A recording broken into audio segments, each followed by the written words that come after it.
शब्द। किसी साधु का उपदेश मत सुनना, उनके शब्दों को कभी कान में मत पड़ने देना। मेरी यह अंतिम शिक्षा है बेटा, इसे मत भूलना। लोहक्षुर ने अपने पुत्र रोहिणी से मरते समय कहा।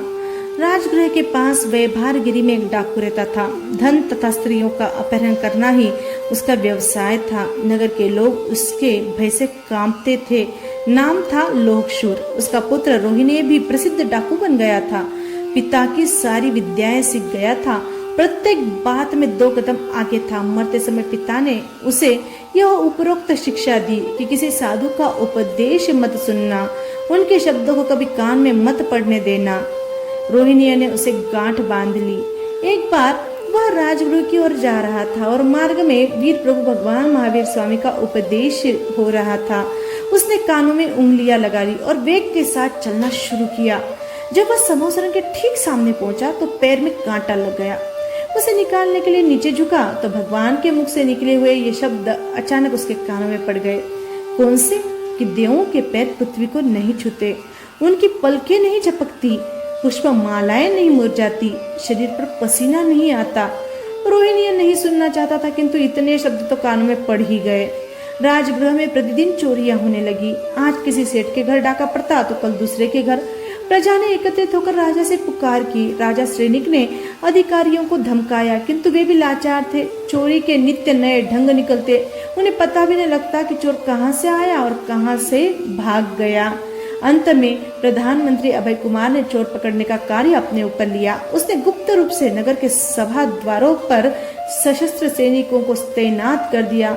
सभी को यह आज्ञा थी कि जो भी अपरिचित व्यक्ति नगर से बाहर निकलता दिखाई दे उसे पकड़ लो। रोहिणी चोरी का माल नगर में ही छिपा देता था। बात ठंडी पड़ने पर धीरे धीरे अपनी गुफा में ले जाता। जब वह प्रातःकाल निकलने लगा तो खाली हाथ था, फिर भी सैनिकों ने पकड़ लिया।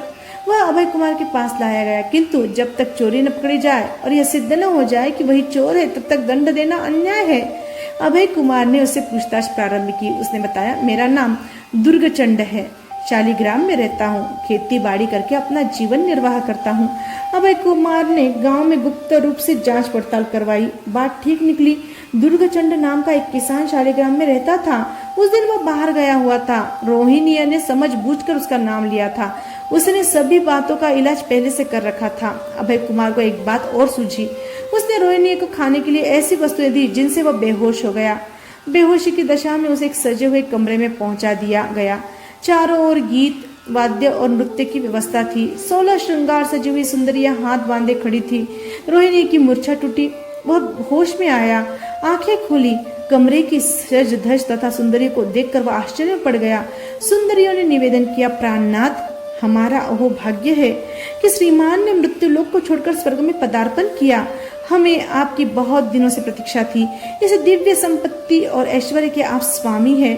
ये सभी भोग विलास आपके हैं। हम आपकी दासियां हैं। आपकी आज्ञा को अपना अहोभाग्य मानती है।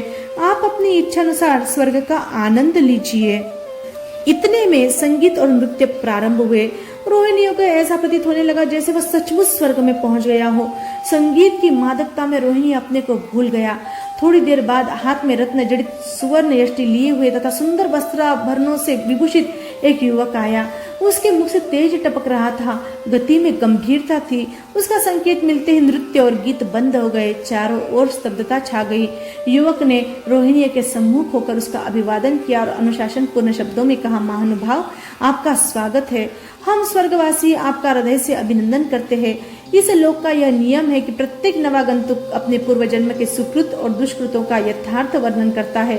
शुद्ध हृदय से अपना संपूर्ण वृत्त सुना देने के पश्चात ही वह स्वर्ग में निवास का अधिकारी बनता है।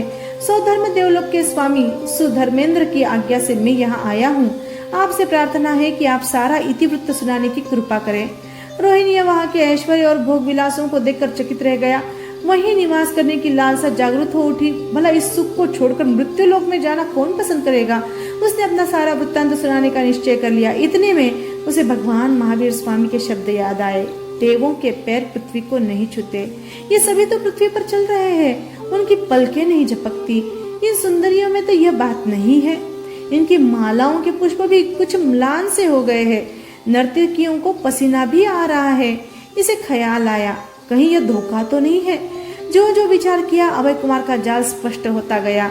रोहिणी ने पूर्व जन्म के वृत्तांत को इस प्रकार घड़कर सुनाया जैसे वो कोई बहुत भला आदमी रहा हो। उसने अपना नाम वही द्विगचंड बताया और खेती को अपनी आजीविका। अभय कुमार का रचा जाल निष्फल गया। चोरी न प्रमाणित होने के कारण रोहिणी को छोड़ दिया गया। उसके मन में विचार आया, अनिच्छा पूर्वक सुने गए वीर प्रभु भगवान महावीर स्वामी के कुछ शब्दों ने मुझे मृत्यु से बचा लिया। यदि मैं उनका पूरा व्याख्यान सुन लेता तो कितना लाभ होता। वह उसी समय वीर प्रभु भगवान महावीर स्वामी की शरण में पहुंचा। प्रवचन सुना, व्याख्यान सुना, शुद्ध हृदय होकर अपनी सारी कहानी सुनाई। श्रीनिक राजा भी वहीं बैठे थे। उसने रोहिणी के सारे अपराध क्षमा कर दिए और रोहिणी की आत्मा पवित्र हो गई। जय आनंद।